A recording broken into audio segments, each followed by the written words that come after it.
Peace and love, love and peace. Yeah. Again, People are saying in the they people are saying, saying in the comments they couldn't hear it, Dwayne. wow, that makes sense. That would mean that the Matrix is real. So I'm wondering if they can hear us now.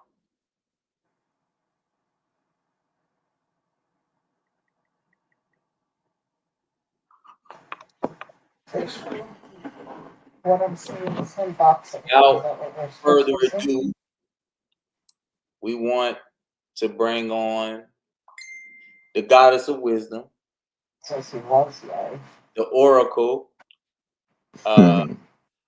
author, screenwriter, uh, teacher, the great Miss Sophia Stewart. Well, we're not going to use Miss Sophia. I'm not doing color purple, but we're going to say Sophia Stewart Okay. because Mrs. Stewart is not my married name. So Sophia Stewart is fine. Okay. Creator and owner of Matrix and Terminator film franchises. How you Right. doing? I'm doing great. In Oh, our normal beautiful. fashion, you corrected me. Well, I do with everyone because they always want to bring up these titles, Miss, Mrs., and I said Right. my name is Sophia. That's the greatest honor you can give someone is call them by their name. And I happen to like my name, and I wasn't born with any titles. None of us were, but they create that so people can feel more important to others. But God says that no one was above us and no one was below us, that we were all one. Correct. That's correct. So I'm gonna go with that. So, Drew, you wanna crank the questions up, or do you want me to? Yeah. No, I can crank something up, but I want to say this too before we start. I mean, as a trailblazer for American Black woman whose visionary work inspired millions, if not billions, around the world, fans of the Matrix and the Terminator, the series that was taken from the Third Eye. It is groundbreaking that we have Sophia Stewart with us, and so let's take a moment to honor her legacy because she is somebody that's definitely before her time, and we're so glad to be in your presence. And Sophia Stewart, welcome. We are honored to have you, and it's just a beautiful to talk to you, and I learned so much about you, and I'm just happy that you even in our presence.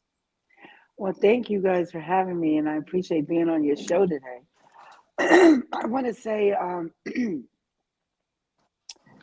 my work has affected billions of people globally and has changed the whole paradigm of the way we look at movies and view movies and even understand movies.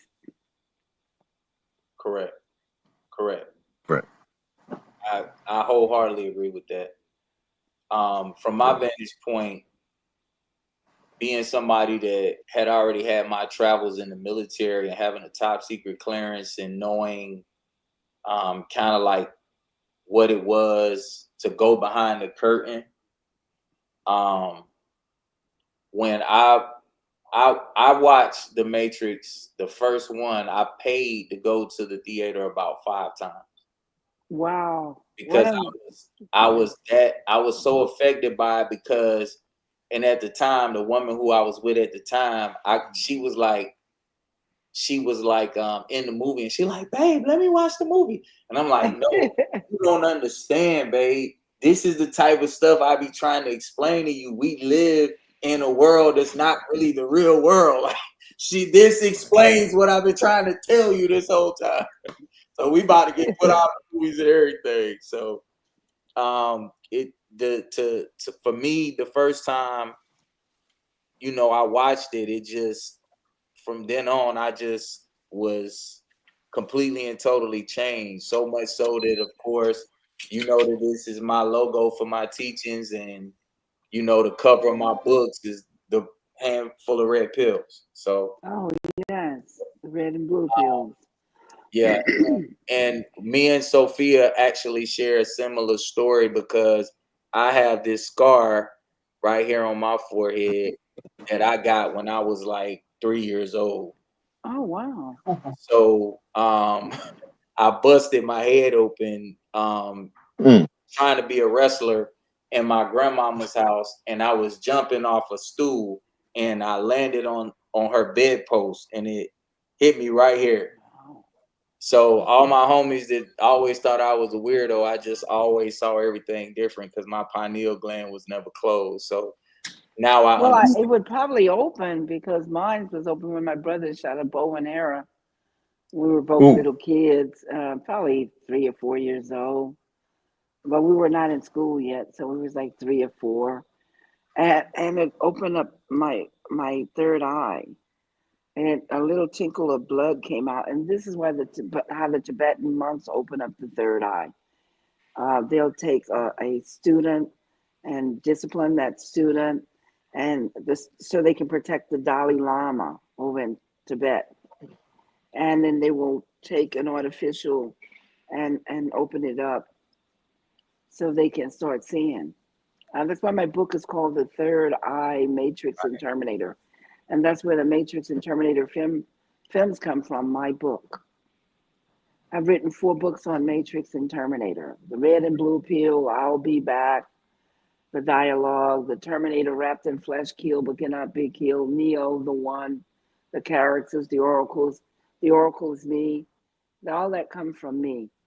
The graphics, the special effects, the concept, everything. The logos, the binary codes, the 1 and 0 raining down. That's the logo. Wow. You want to ask her the questions that you wanted to ask Yeah, her? you mentioned 3 years old because it seems like that's a reference and it's not a starting point for you, but you were able to literally write and talk legibly at the age of 3 years old, and we know you are a child prodigy. So take us a little bit about that as a child. And remember, and I'm gonna say something too because I know you're gonna go into the story, and you didn't even go to high school. No, So I that's how bypassed high phenomenal. school. Yes. Yeah. So tell us a little bit about that, Sophia. Well, I was reading and writing prolifically at 3 years old because my grandmother, she could not read or write, but she could count money. I was writing for her, and you could not fool her because you have to read it back to her. So I would take dictations and write while she's speaking, and then I'd have to read it back to her before we mailed it off. And I was fully conscious. I scared her because when I didn't know I was an infant until she told me. But she fed me something one time when there was a very bad storm blackout, and she was pacing in the house, and she got something and fed it to me, and I wasn't aware that she didn't have any milk to feed me. And I came up to her at 3 or 4 years old because I wasn't in school yet. And I asked her, I said, what was that you fed me? And she said, that's impossible for you to know. That's impossible for you to even speak on because you were just an infant. You were just this little infant laying on the bed. But I didn't even know I had a body. I didn't even know I was an infant. I was fully conscious like a grown person. I could see the storm. I could see outside. Even though the house was supposed to be completely dark, I could see her pacing and worried about what she was going to feed me. And so, I didn't know. I scared her, so I never got a chance to find out what she gave me because I didn't want to bring it back up again because she was so terrified. She said it was just impossible for me to have known or knew anything about that. That was just a little baby, an infant. So I've been fully conscious for a long time. Skipped high school, took the New York Regents, went into college, USC, City University of New York, got a degree in journalism, got a degree in law. So very prolific at law. Wow. And you at 11 years old doing taxes? Yeah, I was doing I didn't start H&R doing taxes Block. until I was like 50. I was doing them quite early. I was just this kid doing grown people's taxes. They were paying me. So I was Right. doing H&R Block before it was even ever heard of. Wow. And getting paid to do grown people's taxes was a piece of cake for me. I'm well versed in tax laws, corporation law, contractual law, copyright and trademark law. Well, copyright entertainment and trademark and patent law, and federal procedure in the federal courts. I'm very prolific at federal procedure law. Okay, In fact, good, I only good. deal in the federal courts. Mm, mm. And you mentioned so you went to film school at USC, and some of my favorite people that you went to school with, you mentioned Marcus Allen, and you actually dated Mr. Davis. Some of these famous Anthony people. Tell us what, Davis. right? And Anthony it's Davis. yeah, this is that's one of the most famous prolific film schools in the world. Tell us about what it is, like the connections you made, and how was it going to USC and all the connections you made. Well, at that time, Marcus Allen and Ronnie Lott, they were not even famous yet. They were just my Right, right. classmates, and neither was I. We were all at SC, and Marcus had a crush on me. And Ronnie became this super football player, and so did Marcus, Heisman winner. And Marcus told me while I was there, while we were attending, and Cheryl Miller she was there at the same time. Mm, James Sinclair, August Curley, Dennis Johnson, the Moore brothers, they were some of my classmates and stuff. And we didn't know that we were gonna all grow up to be famous and wealthy and famous. You never think about nothing like that. All you think about is just attending classes and enjoying each other and trying to go to the dances and the parties and stuff like that. We all went to the same parties and dances and everything. But Marcus kept telling me he was going to be a Heisman winner, and I don't know. I don't know if I believed him or not, but I did go to his Heisman party and everything, and it did come true. And nice, he nice. also Because played for the Raiders. He played for the Raiders. right, right. Yes. Yeah, it's funny you bring up that, because that must have been an exciting time, and we all know that you wrote The Matrix during college, correct? Is that Yeah, I correct? wrote Or that Matrix was and the beginning? Terminator. No, I wrote Matrix and Terminator while I was at USC Yeah, on a yeah. $3,000 IBM typewriter, which was the IBM had this. You remember it had the ball that was like a computer chips. It had chips Right. on it. And IBM and Xerox was the huge companies like Microsoft and uh, like Bill Gates, Microsoft, and the other one, Apple. They were at that time in the 80s while I'm at USC, IBM and Microsoft, Xerox and IBM are the big ones. They're the huge, everybody's trying to work for them. Everyone is trying to go there. And just think Microsoft and Apple, huge. It was like that, Wow. you know. Wow. That's amazing. So I'm gonna jump back and forth with my questions. I know Dwayne has a bunch of questions to ask, but I want to start it off with this. So I've heard you say that so you came here to wake us up. Um what are we Yeah, asleep to, and what must we and how must we be remembered? well, it's not remembered because we're not going anywhere. We're just evolving as we go along, evolution. But what happened is this work that I created, that God inspired me and had me to deliver his message, it elevated and changed the paradigm because everybody was still stuck on the old metal robots, clankety clank, that H.G. Wells was a visionary born in a period during the iron industry. And so he saw the AI as metal robots, like when you saw Star Wars and Star Trek and Lost in Space. But when you look at Star Wars in 1977, you see those little robots and they're making all kind of noises and they're funny and entertaining. But I come and change the whole paradigm to get you ready for the organic machines. Here is a Terminator wrapped in flesh, killed but cannot be killed, looking like us, time traveling, coming to kill Sarah Connor. because she's the mother that's destined to have the one in Neo, Neoone. And he's naked without shame. He lands naked without shame. And then someone has to tell him to go put on some clothes. But Kyle Reese is coming to protect her. And he already knows when he lands naked without shame, he goes and put on clothes because he knows. Because he's a living being. He's not a machine. So this is the first time anyone gets to see an organic machine wrapped in flesh. Can you imagine how that changed the whole paradigm of things, of knowledge? In 1984, October the 26th, 1984, when the Terminator comes out for the first time. Wow. No one had ever seen anything like it. No one had ever seen time travel in a science fiction movie before. That's mind-boggling. And Kyle Reese coming to protect Sarah Connor, inadvertently falls in love with her, gets her pregnant for Matrix, her womb, her portal to bring babies into this earthly dimension, this world called the Earth. But he has to go back to the future from where he came from. But now she knows that the love existed, that he was here because in her Matrix, her womb, is the baby, the baby of their love.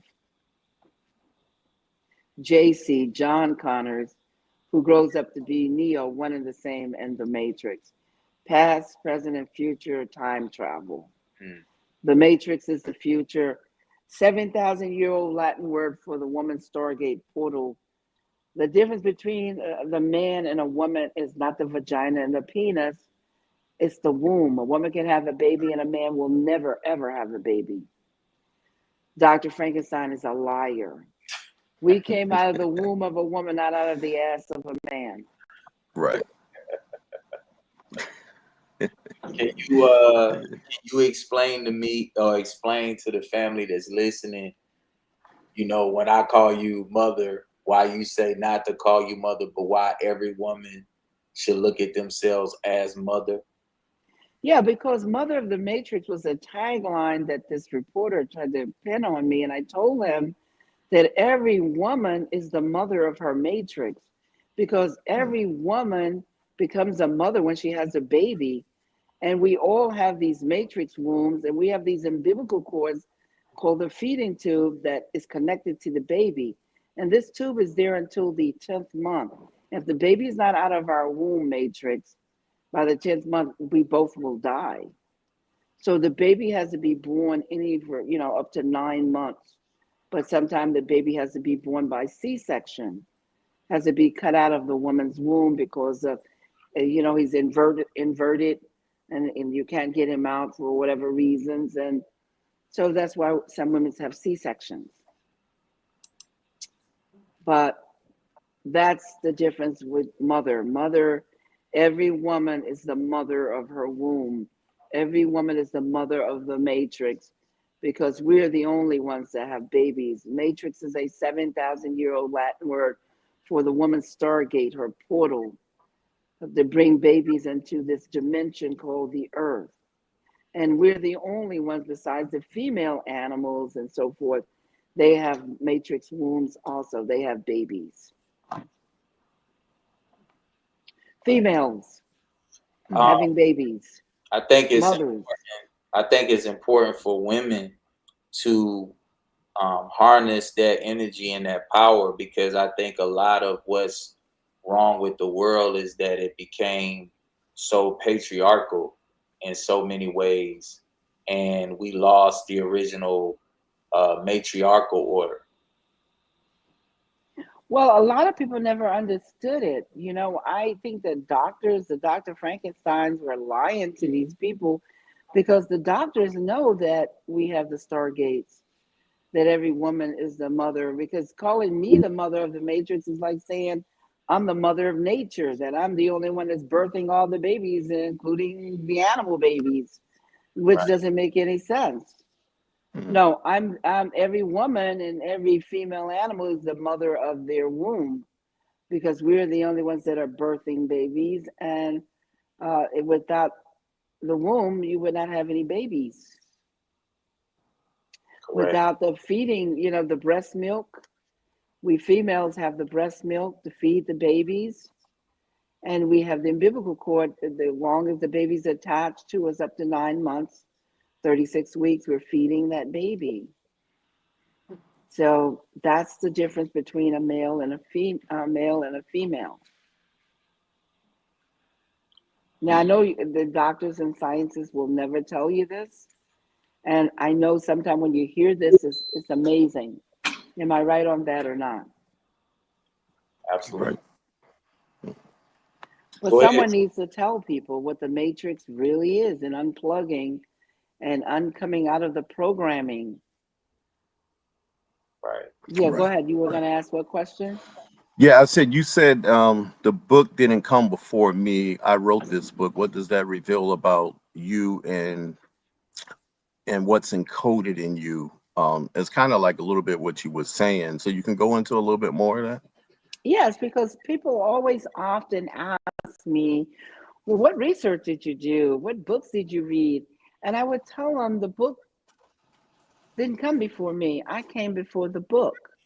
Right. The book was created because of me, not the other way around. The book doesn't teach me, I taught the book, because that's what we do. We are the ones who create books. We are the ones that come first. We're primary, they're secondary. And a lot of people don't understand that the gift of knowledge is inside of us. And I call this in the Matrix, and in the Third Eye Matrix book, you'll read more about it, a memory chip. Also in the Matrix Evolution book, which is the actual real fourth installment, not the regurgitation, resuscitation, resurrection movie. Those are generics that has nothing to do with the Matrix. It's garbage. That's why they got sued. That's why they lost all that money. That's why the fans would not buy it, because it was not the Matrix. You guys didn't even see the logo. You saw Tiffany with a husband and 2 children. You didn't see Trinity. You saw John Wick. You didn't see Neo. Right. You saw some naked man with the Joker suit on. You didn't see Morpheus. You didn't see Niobe. You saw some old colonel, general woman with dreads on her head, because the characters Superman, Batman, Spider-Man, Iron Man, Captain America, they never change. The characters that are created never change. Now, you Right. can change out the actors, but I think they fooled you guys with using the same actors, even though they were talking about 2 different franchises. They used the same actors. And I think that's where the confusion came in, because Keanu Reeves is the king of John Wick, the Warlock franchise, male witches, Warlock. And he's also king of the Matrix, Neo, the one. Right. Right. I think So, it's but important. Okay, I'm sorry. Yeah. oh, go ahead. No, I think it's important that you said that, is because in not long, like even the heroes, it always been of Caucasian suit. But when Black Panther came out, it really gave us like somebody that looked like us that can be a hero. And I know the Matrix is based on us too. So that's Well, very you didn't see all important. the black heroes in the Matrix? Because look, the Black Panther Yeah. came after the Matrix, not before the Right. Matrix. The Right. Black Panther is the African people's hero. Right. That's why it's over there in Wakanda. But the Right. Matrix is the American black heroes. Because look at Lawrence Fishburne, black superhero, the Oracle, Gloria Foster, the late Gloria Foster. Come on, Trinity, Carrie Ann Moss is Canadian. Come on, Marcus Chong, Nona Gay, Henry, I can't pronounce his last name. I think it's Farrell. The boxer Roy Jones. Look at all the black actors and people. Anthony Parker, that's in the Matrix and the Terminator. Are you guys kidding me? They even put You don't remember all these black superheroes in the Matrix? And white Right. science fiction, listen to me. In white science fiction, there are no black superheroes, period. There may be a black person in it that dies out the first 10 minutes of the movie. So if you miss the first 10 minutes of any white science fiction, you won't even see any black people in there, period. But in the Matrix, Morpheus is saving the world. Marcus Chong, Carrie Ann Moss, Keanu Reeves, his Polynesian in Right. English. Right. That's what somebody said in the comments. They said he's not Caucasian. He is Right. not Caucasian. I can't believe that you guys look at white skin, and we have lots of people that are black that have white skin in passing. I knew that when I was a little kid. My half brothers and sisters had family from New Orleans, and they looked totally like white people. And they told us right off the bat, we're not white. Mm-hmm. The Argentinians, they look like white people. They will tell you we are not white. They will get mad if you call them white. No, it has nothing to do with the skin. They're white people with dark skin, but when they have babies, you see white babies. Right. Yeah, the skin is just it's an organism. It's organic. It has nothing. We are the blood. That's why the red pill, the red blood that bleeds out of us when we cut, red blood come out of us. The machines, black and blue oil or black and blue ink. Come on. Right. I cannot Well, I'm believe happy that. that the Oracle. I know the Oracle is a reference to yourself, correct? Yeah, I put myself in my work. So did Stephen King and Spike Lee and Stan Lee. Right. We all put ourselves, we copied off of Alfred Hitchcock. Alfred Hitchcock put himself in his work. And I Right. thought, Right. wow, it would be marvelous to put myself in my work. I'm the Oracle. The people who You wrote can, his Bible put themselves in their work. yes, exactly. Exactly. I'm just surprised that, when you look at the Matrix, and I showed you all those black characters in the Matrix, even the Wave Party was black. I mean, I cannot believe that people do not know Matrix and Terminator or black science fiction. Right. Right. It's so obvious. I mean, look at all the people who are saving the world Right. that's in it. I even send people, all the characters are in it, Cornell West was even in it. Yep. Mm. That's what I Come said. on. Yeah. Yeah, And absolutely. so why do people don't want to identify that? What make you think it made it so phenomenal that this is the first time you're really getting the first? Now, what they did was they tried to distract with the Black Panther. They brought the Black Panther movie out to distract you guys from the Matrix, so you won't claim the Matrix. You won't claim the Terminator. How can you not claim it, the Matrix and Terminator, when it's I that created a woman?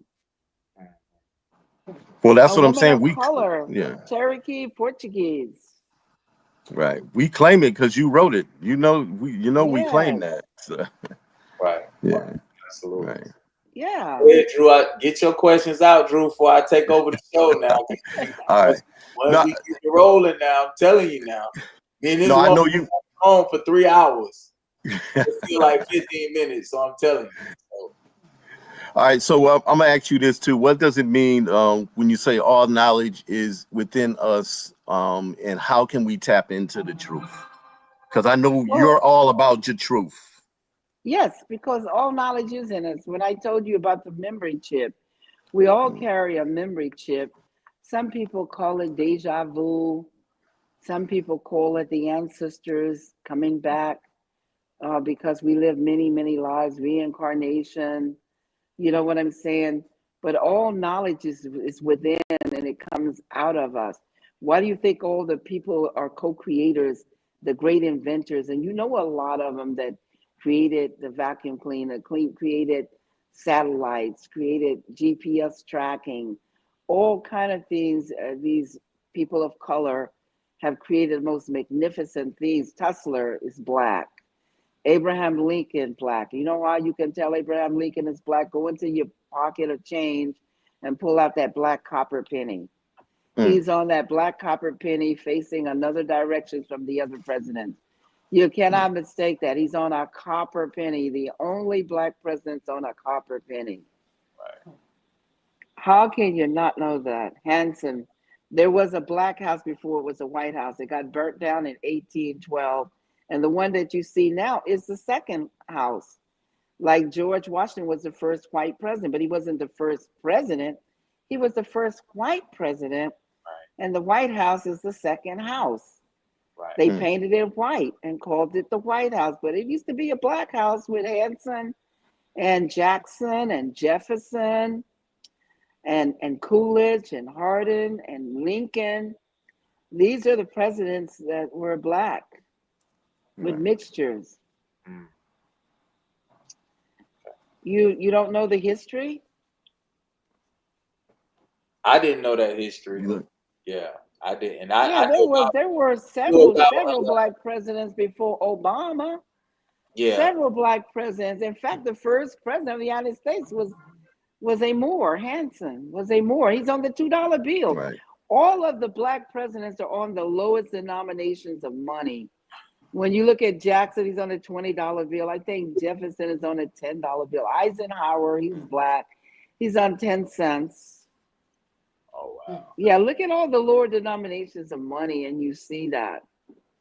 I didn't know Eisenhower had black parents too.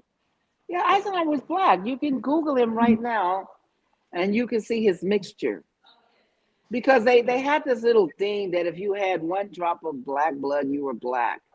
One drop of blood. Didn't matter how you looked. Didn't matter if you had silky blonde hair, blue eyes, green eyes, gray eyes, white skin. You know, if you had a drop of blood, it was going to come out because this lady, her name is Carol. She worked for the late Lou Gossett Jr. when I was working for him. And I thought she was white. She told me she was passing. She had silky blonde hair and blue eyes. And she told me she married a white guy and he got her pregnant. And the baby came out black because most of them have to genocize themselves because if they have babies, men or women, is going to tell when they're passing that they have black blood because it's the blood. And so he tried to kill her because he thought she cheated on him. And she had to tell him the truth that she was black. Yeah, because most of them that are passing for white right now, they genocide themselves or sterilize themselves because when they have a baby, it's going to tell. Just like you get with a dog and you have a baby by him, whether you are female, human, and you get with a dog and have sex with him and you have the baby at the hospital, they'll see dog babies. Or you a male and you get with your female dog because the female dog has a vagina and an anus. And she'll have the babies and tell on you. That's why the dogs are spayed and neutered now, so there won't be any telling when you have sex with them. Bestiality has been going on for a long, long time. I didn't invent it. You can Google it. There are pictures. You can look at the images. It's been going on for a long time.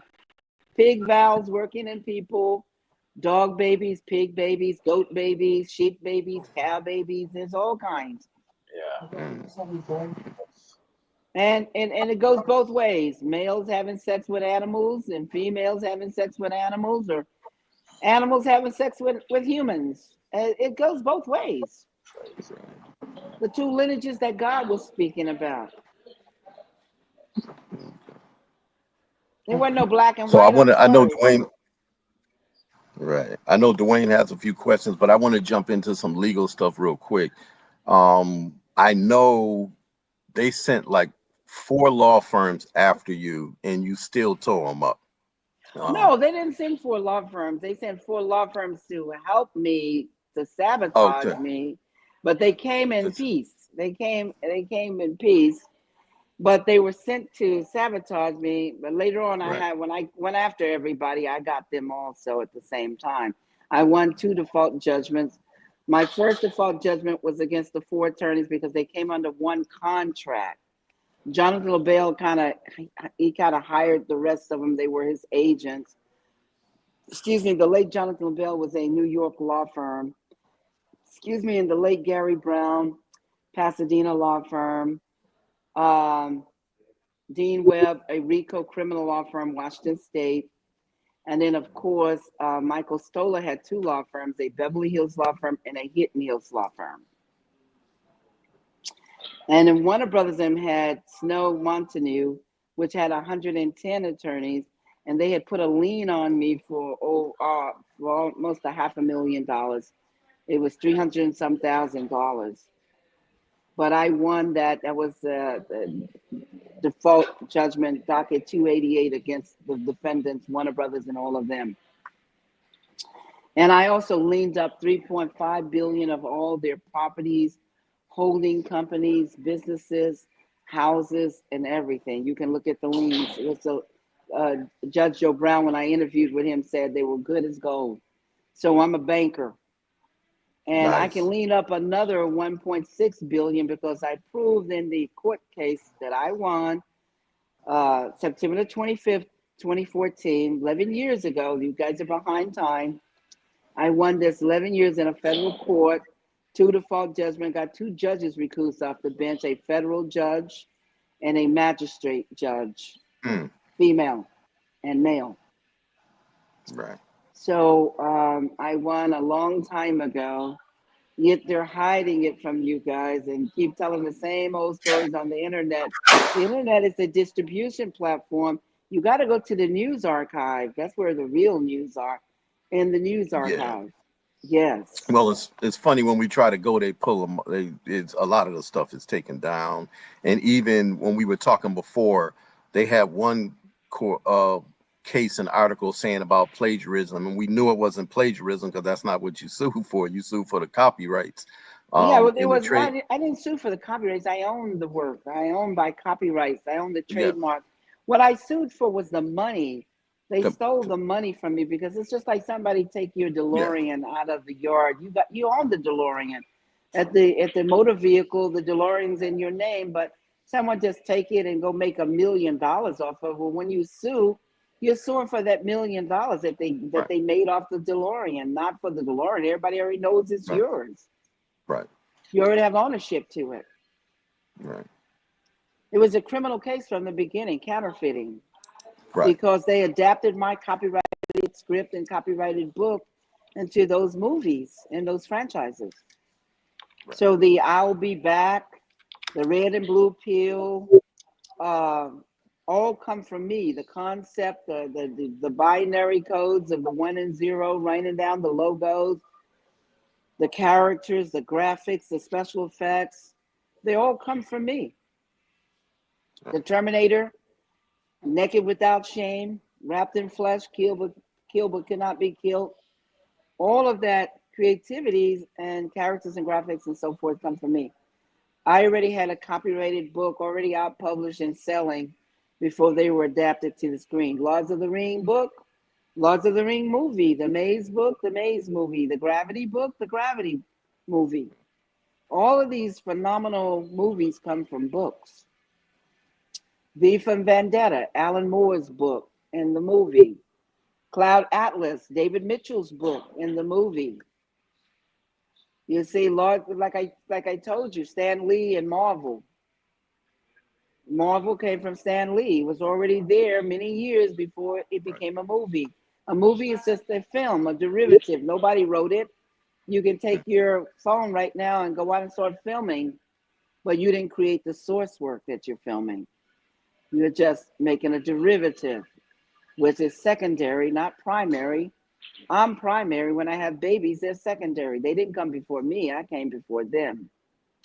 They didn't come out of me. They came out of me. I came before. I didn't come out of them. Right. And I want to ask you these last couple of questions. Is it true that Johnny Cochran called you to represent you? And I think he passed away. Oh my God, yes. I met Johnny Cochran in 2003 through his publicist, Terry Williams. Okay. Terry had her cousin to go out and research me and find out everything. And then she told Johnny about me and introduced me to Johnny. And Johnny was going to take on my case, but unfortunately he passed away from cancer before he could do that. But I am so happy and so proud to have met him and to have talked to him, the most magnificent. My brothers and sisters would always call me Ms. Johnny Cochran because they knew that I was good and prolific in law and that I was studying law and have a degree in law. And I'm an attorney myself. And Johnny Cochran was the greatest for me. Mhm. Even though I had Wow. some really famous lawyers and that were my teachers, some very super famous lawyers that were my teachers when I was at City University of New York, CUNY. Nice, nice. You know, we started this segment off with Dwayne's video Kill Illuminati, and I know you wrote back in the 80s about the Illuminati way back then, um, before it was mainstream. I seen some stuff on that. Um, Yeah, I'm talking what about them were in my book. yeah, what were you warning us about them I for the wasn't people that warning you you know? guys because it wasn't the 13th family that I was mentored by. I was mentored by the Rosicrucian, the Christ branch. When I was 7, 8, and 9 years old, they were all, I got Illuminati fans, I got Mason fans, the Masonic people. They're big on Matrix and Terminator. They were in communications with me. In fact, some of my characters in the Third Eye Matrix book is talking about the Rockefellers, which I used the Rothschilds and the Rockefellers name. Excuse me, and I combined it and called them the Rockefellers in the Third Eye Matrix and Terminator book. Mm. So I've been knowing about them for a long, long time. I know that's kind of mind-boggling, right? Yeah, yeah, yeah, Not, definitely. If you talking not about them really, back then, not really, because you the oracle. So like, right? Well, that's true. All right, Dwayne, you got some? yeah, that. So you asked all your questions, my guy. I got some more to come. I'm gonna let you. I got some more to come after. Go ahead. Yeah. Um. So first, I want to talk about a little bit about your book because I think it's always important that we go back to the work that the greats do. When somebody is an author and they take their time to put a project together, this is called The Evolution of Conscious, the Matrix 4, Cracking the Genetic Code. Oh, yeah, that is more Matrix. I told people if you want to get more Matrix and the continuations of the Matrix, you have to get that book. That book carries on the Matrix and Terminator, and you can see the reviews all over Amazon and everywhere. There are nothing but tons of reviews, over 1,000 some reviews. Right. And Yes. the book, the way that you wrote the book, I'm very keen on this type of stuff because of course, like my books don't have page numbers in them. So I don't put the page numbers in my books for a reason, and I do certain things for a reason. So the first thing that I noticed when I started reading this was the fact that you wrote the book like an actual movie script.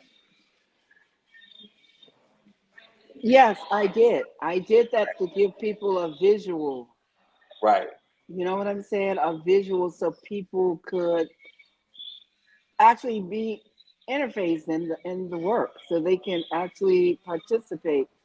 That is like just like being in a movie, like seeing it. And if you read the reviews, you would hear them say that. It was mind-boggling for them. Right. Right. And to me it's fascinating when because um when when I look at how, of course, we started with my music video, so of course I'm an artist and I'm a Hendrix, but that's how I look at my books. I don't look at my books as like something that's literary. I look at it like it's a work of art.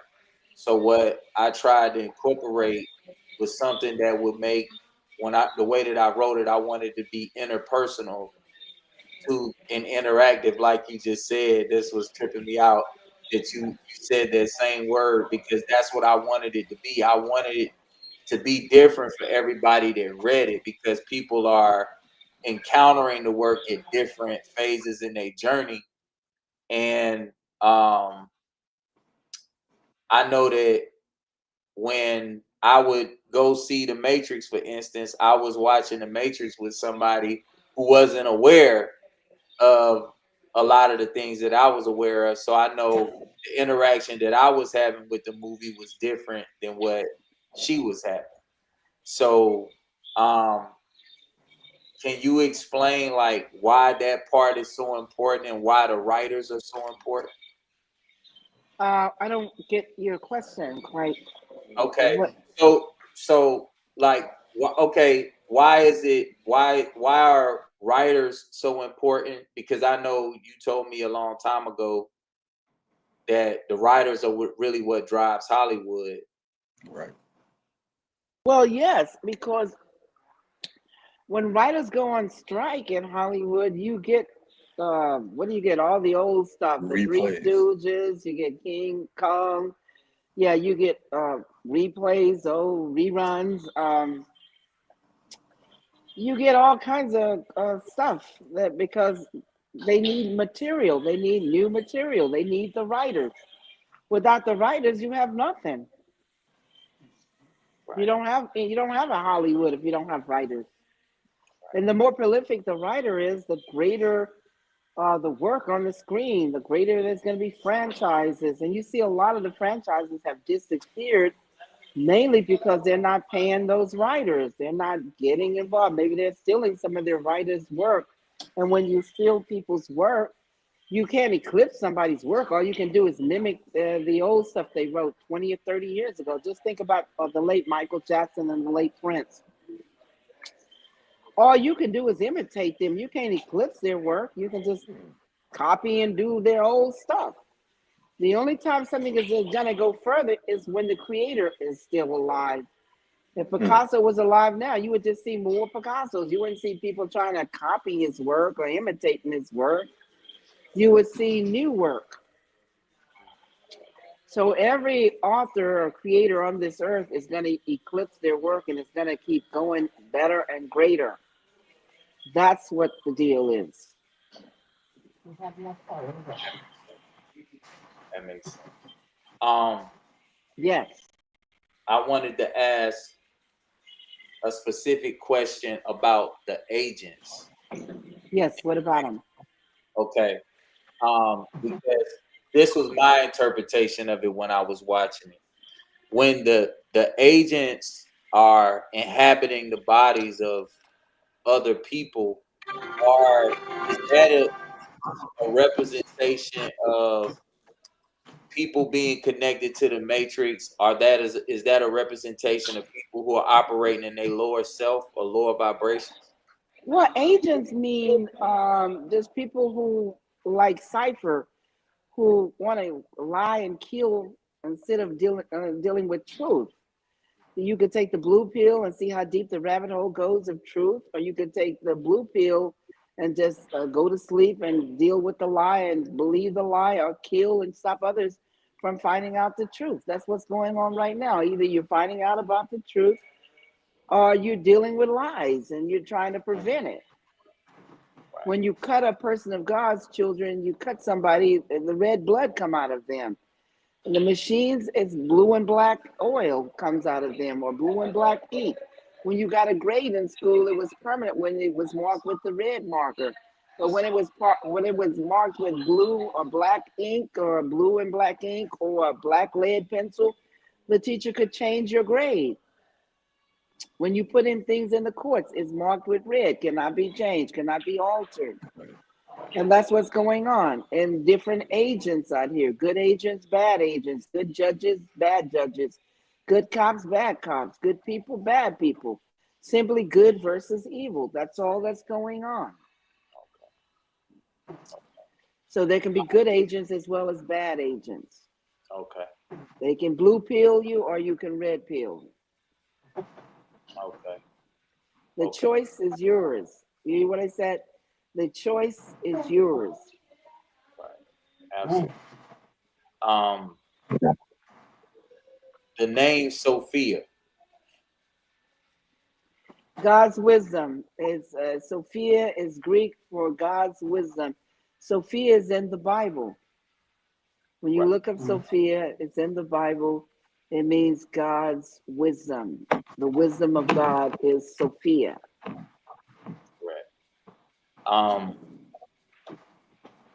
what about the character, the architect? What The can architect is nobody but the devil, you? because that's who create all the evil here upon the earth. Is the architect the devil, the evil? Look at the Mm. word devil. It's an Ebonic word for the evil. Devil, the evil. The word the is like an Ebonic word for the or the is in the evil upon the earth. And anybody that perpetrate evil is a devil, or anybody that is getting people to perpetrate evil, to do evil, are the ones that are the evil upon the earth, and they become a devil. Um, the rumors. So we talked about one of the rumors, and you could tell us what's true and what's false. But you was engaged to Muhammad Ali. Yes, in the 80s. I'm in the news archive. Like I told you, you don't go on the internet and looking for news, because you're not going to find it. You're going to find rumors, innuendos, gossip. You might find a little truth here and there. You know what I'm saying? But Right. listen, the most important thing is to go to the news archives and get the truth. Right. I'm in the news with Ali in the 80s. He's always liked younger women. His second wife was 17 years old when he married her. All of his wives have been way younger, maybe 15, 20 years younger than him. Mm. Anywhere from 10 to 15 to 20 years younger than he. Okay. So, yes, it's in the news archive. The Los Angeles Times talking about me in the 80s. The Neo character, was inspired by Ali and his work upon the earth. Mm, okay. Um, the film, The Fifth Element, is supposedly, uh, according to some legend, that they created that film as well from your original story. Was a lot of stuff came out of my book. And when you read the Third Eye book, you will see Predator came out of there, Dark City, Selfless, I Am Legend, Mm, Total Recall. Um, a lot of the movies have come right out of Stargate, X Files. The logos and everything are right there in my book. I can't wait till you get the Third Eye book and you guys start seeing all these movies. You're going to be blown away. That's why you don't see any more stuff on any of those movies. I told you the only one that can eclipse that work is me. They can go into my book, because movies are only a fraction out of a book. No more than 1 hour and 36 minutes, no more than 2 hours and 15 minutes. right. That's a fraction out of a 289-page book. So when you go in my book and the first book, the Third Eye book, you're going to see all these movies. You're going to say, oh my God, these people are crazy. They got all this stuff out of this woman's book. You think I'm joking? I'm not. Right. You can look at some of the reviews and read some of the reviews on my book on Amazon, and people are talking about this. You get to see the images and the logos of X Files logos, Stargate, where the ship flies off the top. I got all these graphics and special effects that they used without any shame. Predator, right there, mind boggling. Mm, Selfless, Dark City, all right. the Transformers even came out Mm, on Mm. Energy and on the Dark Side of the Moon. mm, Transformers, right out of my book. mm, If you think I'm joking, get the book and watch yourself open up your mouth and say, oh my God, why didn't the FBI do anything about this? This is counterfeiting. right. This is counterfeiting copyrighted work. My copyrights are 81, 83, and 84, you guys. Terminator didn't come out to October the 26th, 1984. Matrix didn't come out to March the 31st, 1999. Right. My book was already out and published and selling before it was adapted into these film franchises. That's why all I had to do was put in the movies, even if my lawyers put in the movies for somebody else, even if the other side, defendants, put in the movies, I would win the lawsuit just because of the movies. They're derivatives that belong to me, coming from my source work. The judge in California made a ruling that all Sophia had to do was put in the movies. My lawyer, Michael Stoller, put in the movies for Warner Brothers, which wouldn't do no good because it don't belong to Warner Brothers. It belongs to me, and I win the case. You better believe it. It's just like you putting in Drew's car. Say somebody stole his car and they made $1 million off of it, and you put his car into the courts, he wins the court case because that's his car. It's in his name at the DMV. He just has to collect the money. Right. It's very simple. It's elementary, my dear Watson, elementary.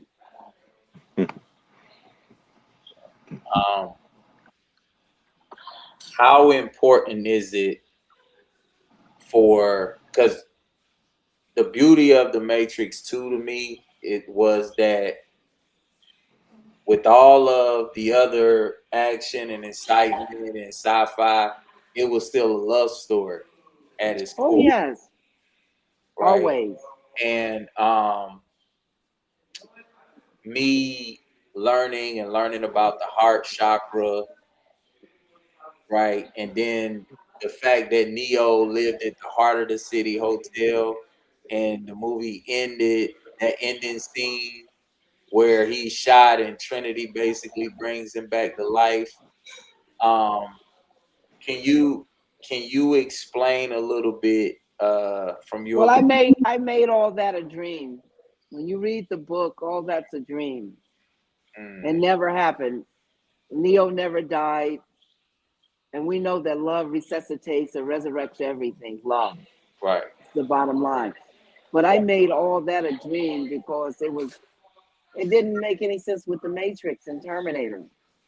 So when you read the book, it's all a dream. Or you sleep right now, or are you in a dream? Or are you in a program right now? Or are you awake? That's what the Matrix is all about.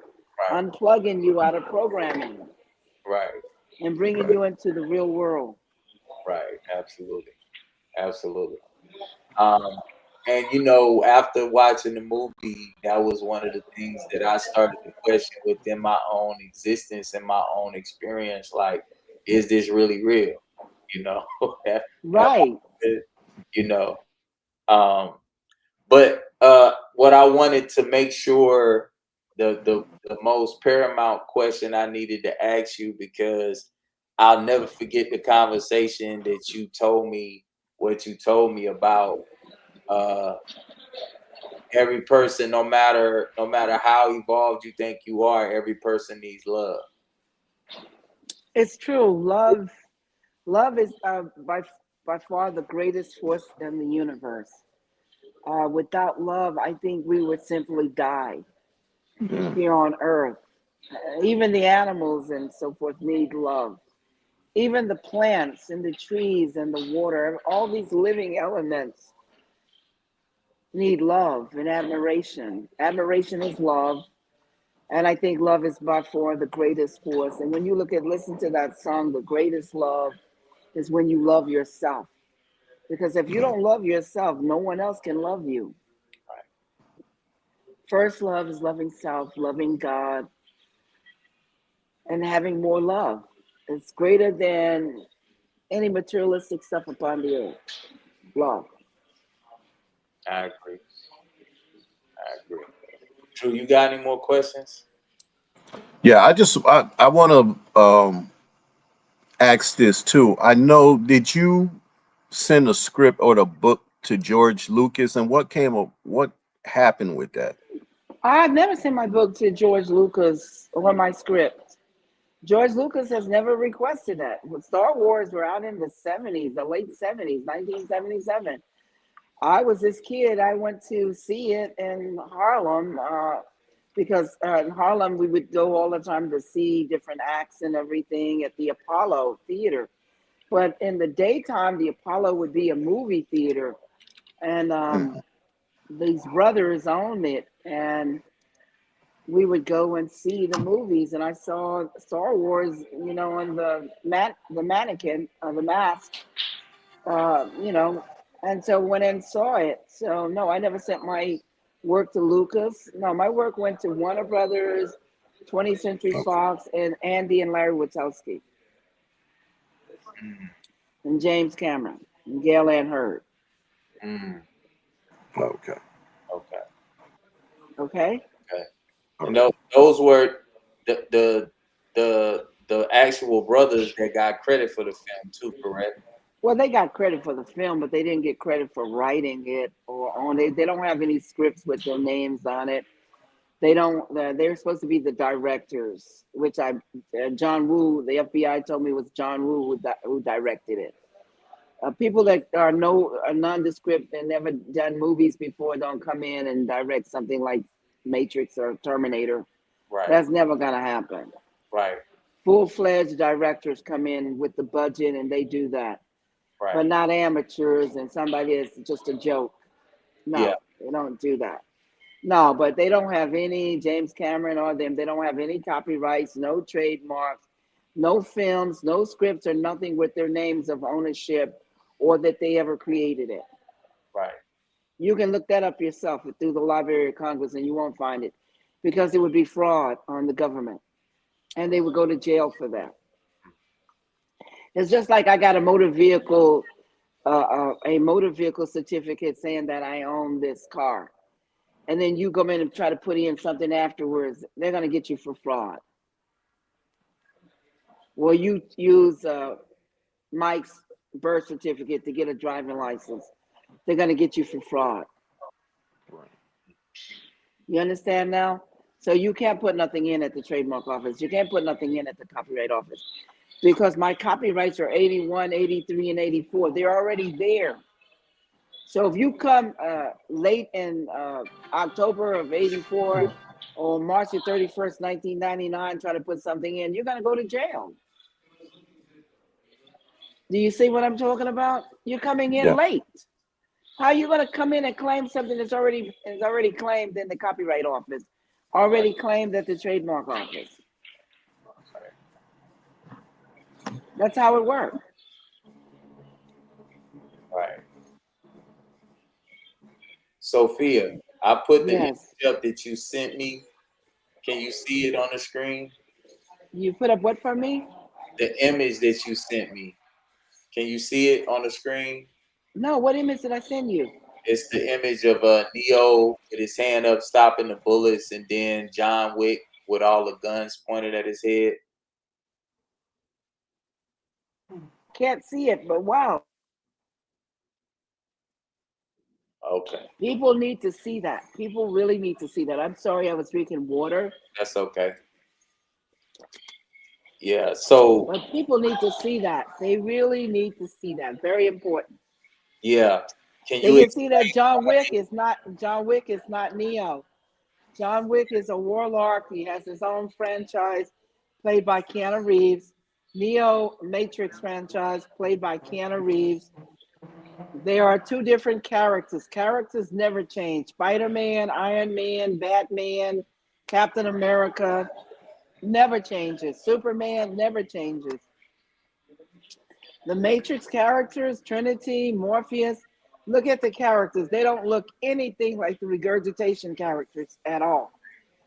Regurgitation characters are not the Matrix and Terminator characters. You already know this. Look at them. can you explain why they changed the way Neo his appearance and they made it look like this? Change Neo's appearance. Neo's appearance can never be altered or changed. The character is the character, Neo. When you look at all three of the Matrix, those characters are set in cement. Mm-hmm. You can't alter them. Now, after I won the lawsuit against them, that's when they could not use the Matrix and Terminator images anymore. And they came up with some bullshit images that you're talking about that has nothing to do with the Matrix or the Terminator. Right. Right. Tiffany is married with a husband and two kids and a husband. Humpty Dumpty. She does not look like Trinity the warrior. Right. The old Niobe doesn't look anything like the old lady with dreads in her head. Right. The old general, nothing. Morpheus doesn't look anything like the naked man with the Joker's suit on. Nothing like Morpheus. You see, Neo doesn't look anything like John Wick with the straggly hair and the beard and all that. Neo is clean shaven. You know what he looks like. He's wearing black. His character looks nothing like the warlock, the male witch of the franchise, John Wick franchise. Nothing. Go back and look at them, and I can send you pictures, and you'll see those characters have nothing to do with the Matrix. They don't have any logos raining down. Nothing from the Matrix. Right. They gave you guys a generic. Just like I gave you a cola, but I didn't give you Coca-Cola. I gave you a cola, but I didn't give you Pepsi Cola. I didn't give you Shasta Cola or RC Cola. I just gave you a generic, a cola. Right. Gave you a Matrix, but not the Matrix. Absolutely. Go back and look at the movies. It's absence of everything I said. Once I bring it out and I start speaking about it, you actually see what I'm saying, right? Correct. They use the same actors to fool the people. All people were looking at was Carrie Ann Moss, Keanu Reeves, Jada Pickett. That's all they were looking at. Right. Absolutely. And I But think nothing from the Matrix and nothing from the Terminator. yeah, so I The think regurgitation, resuscitation, resurrection movie has nothing to do with the Matrix. yeah, so that's I just put the image up of Jada Pinkett's character Niobe. Yeah, you can see Niobe doesn't look anything like that old general with dreads. Yeah. You can put up you put up John Wick and Neo. They don't look anything. Neo is dodging bullets. John Wick has got guns in his face. With Neo, it's telekinetic energy. With John Wick, it's just killing and guns. True. True. Yeah, and if you pull up the old Joker suit and the naked man, it doesn't look nothing like the warrior Morpheus. You pull up Humpty Dumpty Tiffany. Her name is Tiffany. It's not even Trinity. It's Tiffany. Tiffany Humpty Dumpty does not look anything like Trinity. I can send you the images so you can see the comparison. She said Tiffany Humpty Dumpty. Well, the Tiffany with a husband and 2 kids is Humpty Dumpty. Trinity is a warrior. She's doing quantum physics, leaps. She's a warrior. Right. She's fighting. She's got no husband and 2 kids. She's in love with Neo. Right. Right. Absolutely. Well, Drew, you got anything else? I want to just say one more thing is because more and more I look at what you wrote in the storytelling that you were way ahead of your time, especially when you look at what's going on with AI now. Oh And I yes, know you, and 100 years. yeah, and I know it's funny you were warning us really. And I heard you talking in an interview recently about identity and race and what's going on now, like walking through airports and everybody's asking to have face recognition and all that. How do you feel about that? Because you kind of warned us in this. Well, I told you In this guys it movie. was coming. In fact, Yeah. I prophesized all of that at least 10 or 15 years before it actually happened. Did you know that? Right. Well, yeah, that's what I'm saying, and it's amazing how it's coming. What that book and what the movie is really telling us was coming on, and what's going on, and we still haven't really figured it out. Because I know Dwayne was saying before that there's he works at a center, and there's a lot of younger generations probably hadn't even seen the movie, so everybody really should go back and see Terminator 1. Yeah, They it's the really prequels of should. the beginning of the epic movie, the franchise. Terminator Yeah, is the beginning of the epic story. And right. it won't make any sense unless you see Terminator first and then the Matrix and then follow suit like that. Otherwise, it won't make any sense. The first two Terminators is the key. Right. And then the Matrix. But forget about them two regurgitation movies and the regurgitation and the other two. It's nothing but shoot 'em up, bang, bang. You got to get the book, the Cracking the Codes, and read the first book and look at all the knowledge. Everything that you're asking me questions about is in that book. The knowledge about the AI, where it's coming, what's coming in the future. It is layered. And so no matter how many times you read it, you're going to see something that you didn't see before. So get the book, everyone. Get these books. I wrote 4 books on Matrix and Terminator, and see how deep the rabbit hole goes. And I'm going to go ahead and check out. It's wonderful being here. And thank you guys for having me. And I hope we'll have part 2. Absolutely. Yeah, absolutely. Thank you. Thank you for coming. You're welcome. All right, Bye-bye. peace. Love. Peace and love. Thank you. Sophia Stewart. That was powerful, Dwayne. Brother Heru, that was powerful. Yeah, man. Yeah, so That's why they call you the real young blood. You got connections. you think so? I know so. You're oracle within yourself, brother. Ooh, That's what's up. You can't say that. Don't say yes, you are. I'm just a baby. I'm just a baby, bro. I'm grown. Right. Please, everybody. Please let everybody just allow me the space and time to be a baby and keep growing. You know what I mean? Right. Yeah. I got a lot of work to do and a long way to go. So, you know, you listen to that, it's 2025 and she wrote what she wrote, you know, and had it copywritten in the 80s, which means that she was writing it in the 70s. Right.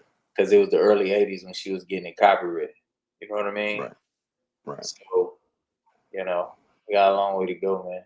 So I just been, you know, now even more motivated to go ahead and finish this book and get it out, you know, and keep pushing forward. But yeah, I ain't no oracle, bro.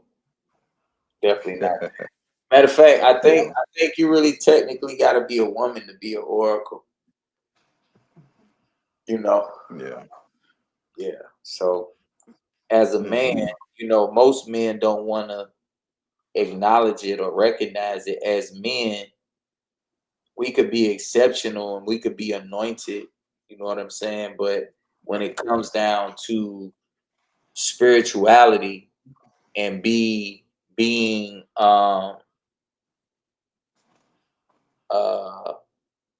in tune, you know, I really don't understand how men think they could be what women are.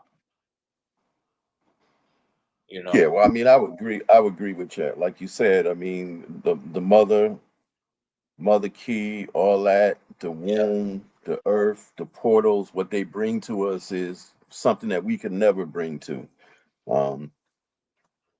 anything. So I agree with you, you know. So we got to get more in tune to them, to our goddesses, and as they open up the portal, that's how we grow. Correct. That was your lecture on Sunday. A little bit. We got into a little bit on this Sunday, man, and I think that's very powerful because when you wake up the goddesses, man, that's when we'll go back to our rightful place. The great Tupac Shakur said, "God coming, she's just taking the time." So, you know, that's my take on that. You know, I think it's a lot of the programming that she's talking about. You know, it has to be broken because the men have to accept the woman's rightful place. You know, and then the women got to be willing to answer that call. Right. You know? Can you? I know we're ready to go. Can you break something down? You broke something down recently about the church and the pulpit and the woman. Can you break that down, or you don't want to get into that real quick? Because I think that's real powerful. Remember what you broke down on Sunday? Going into the church, the womb.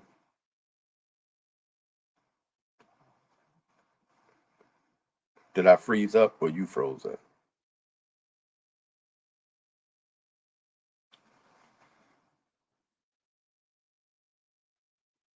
Did you freeze up or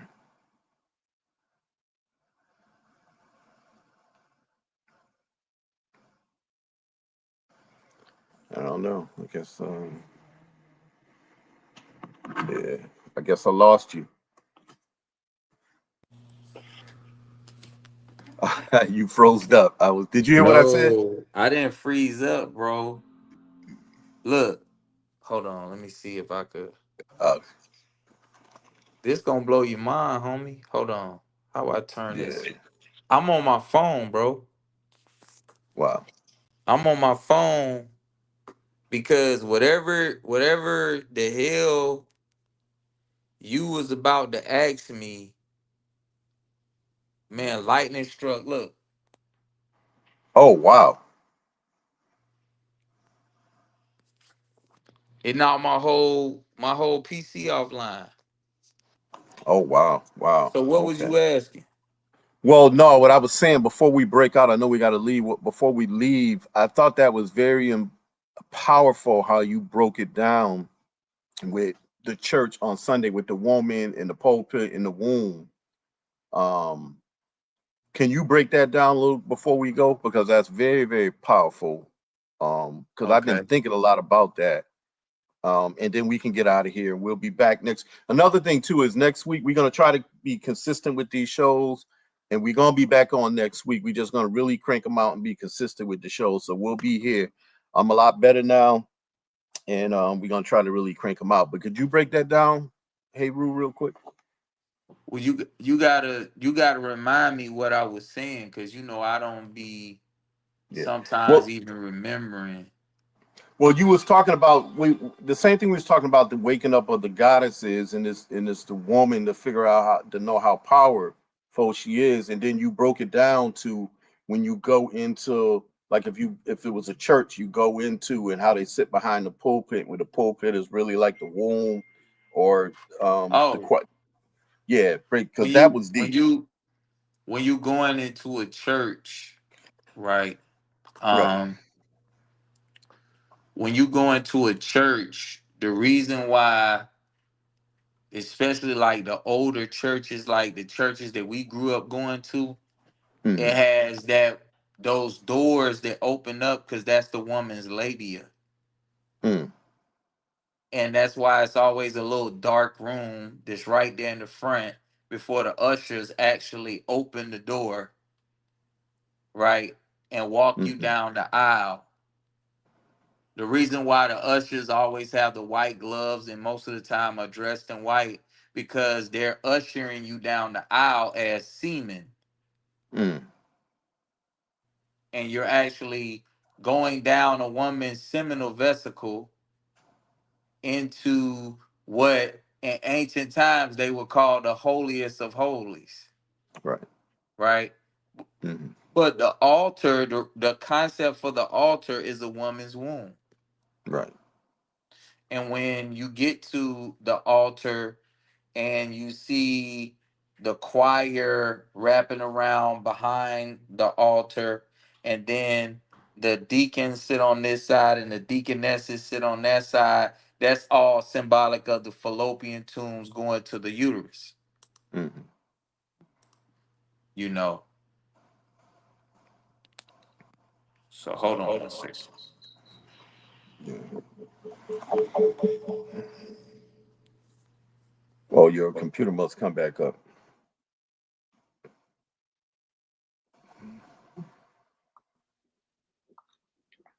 Okay. Can you hear me? Yep, I can hear. All right. So now we can. Yeah, man, that shit just knocked. It just completely and totally knocked me offline, bro. That was crazy. Wow.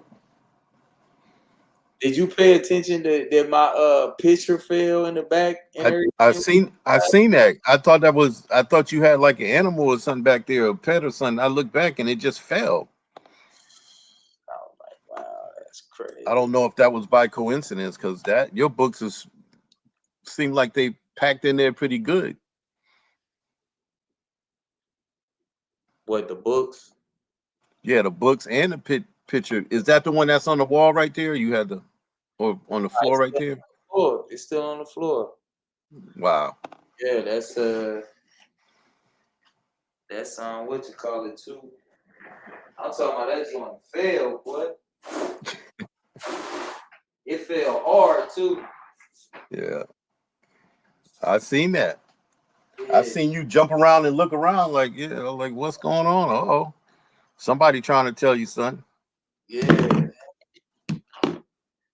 yeah. So we Okay. I just moved too. So I ain't got this will be up on the wall.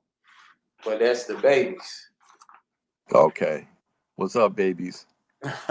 Yeah, so I gotta see them. I ain't seen them since New York. yeah, so big girl graduated this year, man. So Okay. be up that way soon. So you gotta we got a link when I come up there. She graduated in 2025 or Yeah, 26? yeah, man. All right, well, we got to bring the family up there then. We got me, Gil, Jill, and we got to roll up there then toward graduation. Yeah, for sure. So let us know.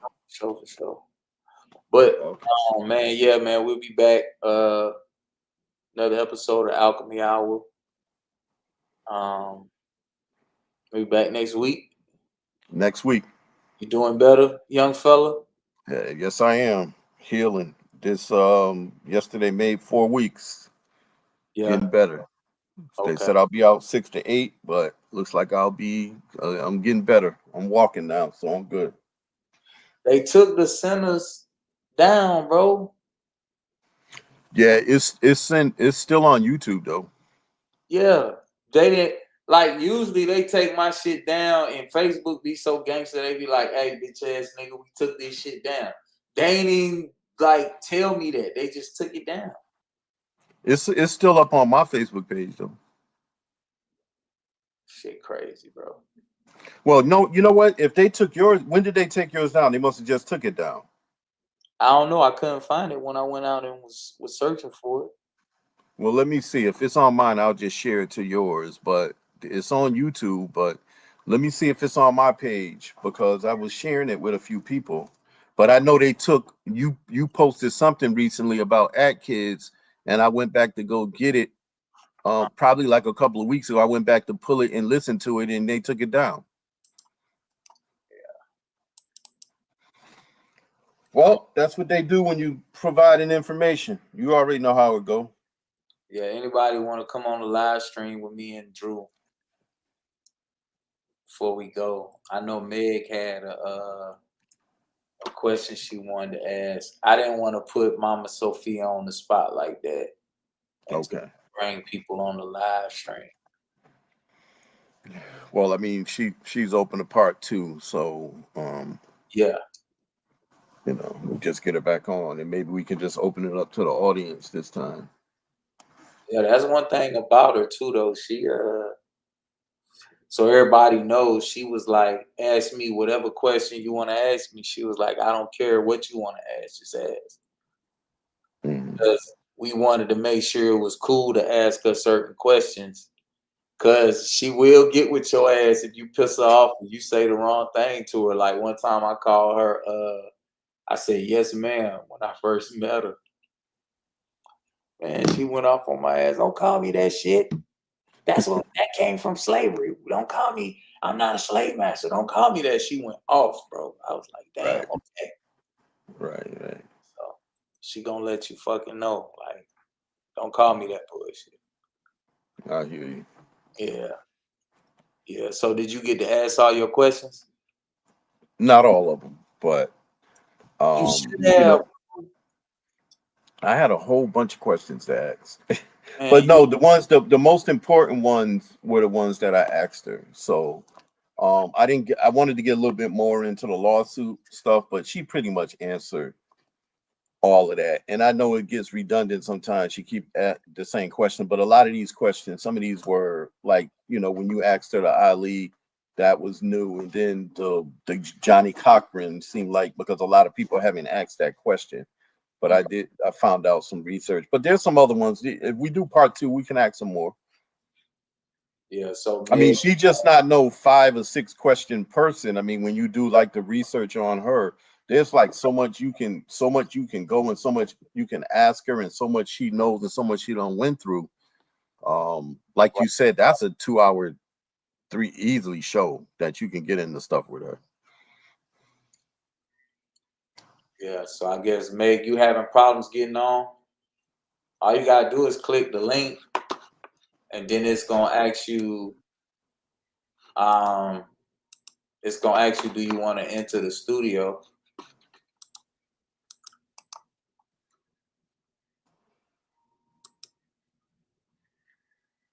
She said she was trying to get on.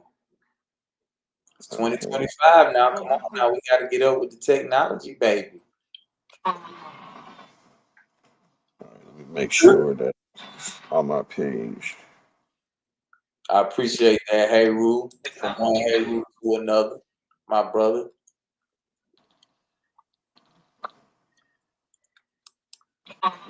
Yeah, you don't have to have an Apple. Yeah, people get on with Android phones.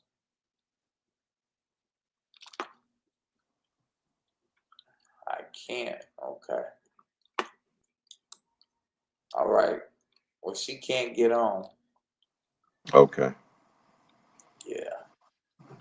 Well, we was live on my page, but I see a few people shared it, so that's what's up. I appreciate you, Miss Eves, my other big sister. Okay. Yeah. All right, you got anything, man, before we go? Nah, man, I appreciate this conversation. It's a good conversation, and we'll be back next week, 9:30. On the dot.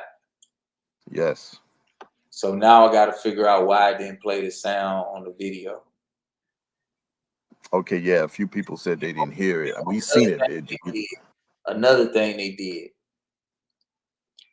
I had to go on my page to make the live stream public. Oh, wow. So they got it to where if I go live, the default audience is only me. Why would I be going live for just myself? Oh boy. But stay on for a minute, Drew. I got some good shit to tell you. All right. All right. Peace and love, everybody. We'll be back next week. Peace and love.